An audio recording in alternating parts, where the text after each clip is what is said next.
All right, let's dive into a developer's roadmap for 2025. If you're looking to become a developer or you're just curious about how all this tech actually works, we're going to break it all down. We're starting from the very beginning. I mean, think about it. From scrolling through social media to ordering a pizza, it's all powered by the same fundamental process.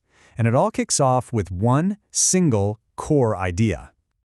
So, let's start at square one, with the absolute bedrock of every single thing you do online, the code itself.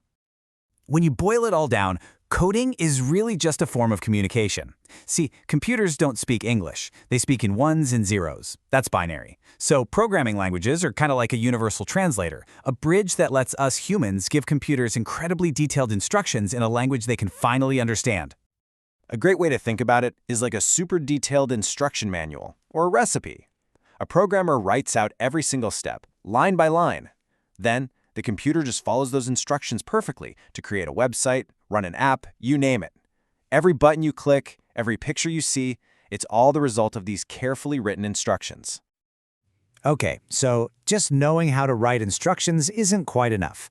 As programs get bigger and way more complex, developers need a way to organize everything, their thoughts, their code, and that's where something called programming paradigms come into play. A paradigm isn't a language itself. It's more of a philosophy, a style for how to use a language. It gives you a framework for thinking about problems and a set of rules for how to structure your code so it doesn't become a total mess. Now, the big one, the one you're going to hear about constantly, is object-oriented programming, or just OOP for short. The main idea here is to bundle data and the functions that use that data together into these neat little packages called objects. This is awesome for modeling real-world things. For example, you could have a user object that holds a username and also has a login function. OOP is built on what they call 4 pillars, and they're key to keeping code organized. Encapsulation is like putting your code in a protective bubble. It bundles everything together and protects it from outside interference. Then there's abstraction. Think about driving a car. You only need to know how to use the steering wheel, not how the engine works. Abstraction hides all that complexity. Inheritance is like family genetics. A manager object can inherit all the basic traits of an employee object, but with some extra permissions. And finally, polymorphism, which is a fancy word for many forms, lets you use different objects in the same way, which makes your code way more flexible. But, OOP isn't the only game in town. There's another approach called functional programming, or FP. Instead of focusing on objects, FP is all about pure functions that work like math problems. You give them an input, and you get a predictable output with no weird side effects. So while OOP is amazing for modeling the big structure of an application, FP is fantastic for handling data and creating reusable little pieces. And this comment from a developer on Reddit really hits the nail on the head. In the real world, it's almost never a case of picking just one paradigm and sticking with it. Most modern systems are hybrid. You might use OOP for the overall structure, but then use functional programming for a specific data-heavy part. It's all about using the right tool for the right job. So, we've got the concepts, the philosophies, but what do developers actually use to write, build, and test all this code? Well, that brings us to the tools of the trade. The command center for any developer is their Integrated Development Environment, or IDE. This is so much more than a simple text editor. An IDE is like a Swiss Army knife for coders. It pulls together a smart editor that understands your code, tools to actually build and run it, and a debugger to hunt down and squash bugs, all in one place. And there's an IDE for pretty much anything you can imagine. Building an iPhone app? You're going to be using Xcode. Working on Android? That's Android Studio. And for just about everything else, especially web development, Visual Studio Code has become an absolute fan favorite. Choosing the right one can make a developer's life so much easier. Okay, so the code is written in the IDE. How does it get from the developer's computer to your phone? Well, in the modern world, the magic answer is CI/CD. It's a whole system of automation that makes sure new code is tested and delivered to users smoothly and, most importantly, often.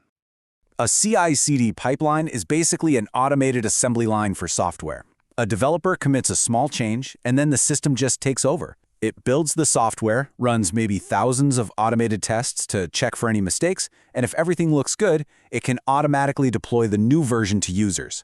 It's faster, it's safer, and it's how the pros do it. All right, we've got the fundamentals and the tools down. Let's zoom out a bit.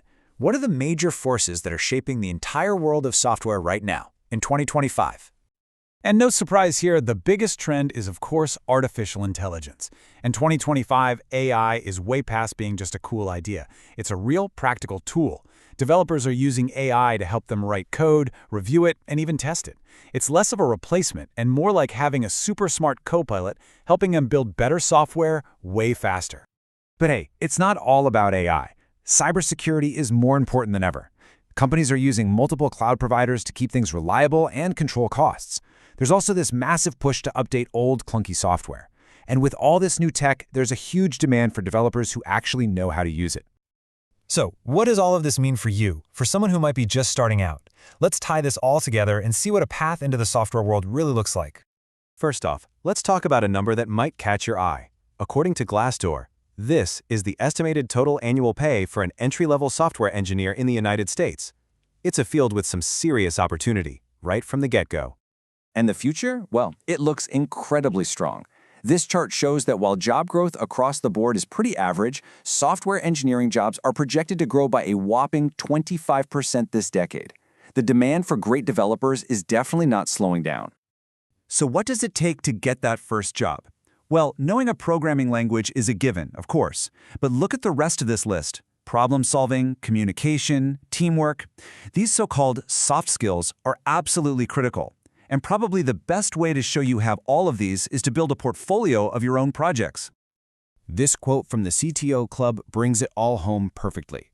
The choices you make early on, like which tools you decide to master, don't just affect your first job, they can set the pace for your entire career. Learning the right stuff makes you a better developer for sure, but it also makes you a much more hireable one. So, there you have it, from the absolute basics of code to the huge trends shaping tomorrow. The roadmap is laid out, the tools are more powerful than they have ever been, and the demand is through the roof. The only question left is, what are you going to build?